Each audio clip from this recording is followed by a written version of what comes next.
Selon une légende, Alexandre le Grand se fit descendre dans les profondeurs marines à l'intérieur d'une sphère de cristal. Il fut le premier voyageur à observer les créatures merveilleuses et étranges qui habitent le monde marin.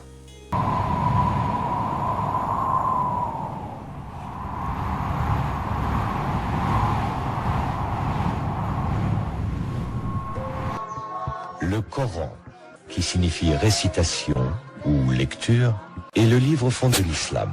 Le Coran est le cœur et l'âme de l'islam. Les musulmans le considèrent comme la révélation de la sagesse de Dieu au profit de l'humanité entière. Il pourrait sembler insensé de rechercher des informations scientifiques dans un livre qui offre avant tout une orientation spirituelle et sociale par le biais de la révélation. Pourtant, l'on trouve dans le Coran de nombreux versets contenant des descriptions du monde physique qui sont remarquablement similaires à celles qu'offre la science moderne. En voici donc un verset du Coran qui aborde la question relative au courant des mers qui charrient des masses d'eau sous des paliers d'obscurité diverses. Sourate intitulée « La lumière » au verset 39.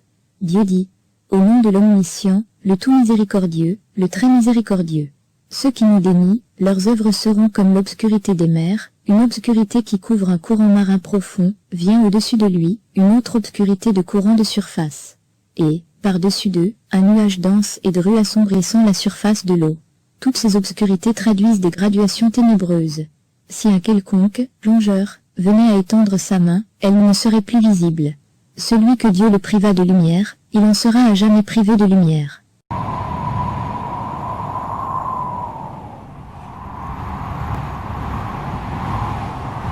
Au XXe siècle, l'inventeur Otis Barton et le zoologiste William Beebe accomplirent un voyage semblable. Leur bathysphère n'était pas fait de cristal, mais d'acier. Plongés à plus de 800 mètres de profondeur, les explorateurs décrivirent de merveilleux poissons vivant dans une obscurité quasi permanente. Ne pouvant pas photographier ce qu'ils voyaient, ils retransmirent leur description à un artiste qui se trouvait sur le pont. Ces peintures furent publiées dans le National Geographic. Les lecteurs de ce magazine furent parmi les premiers à découvrir ces formes de vie luminescentes.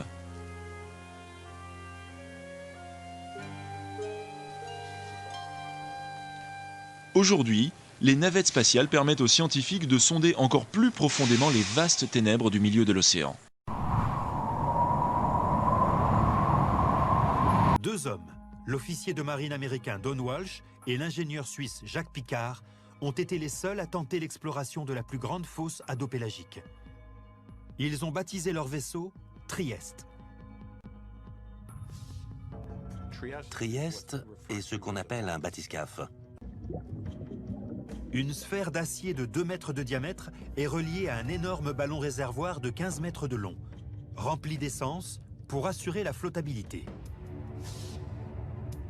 On l'a testé.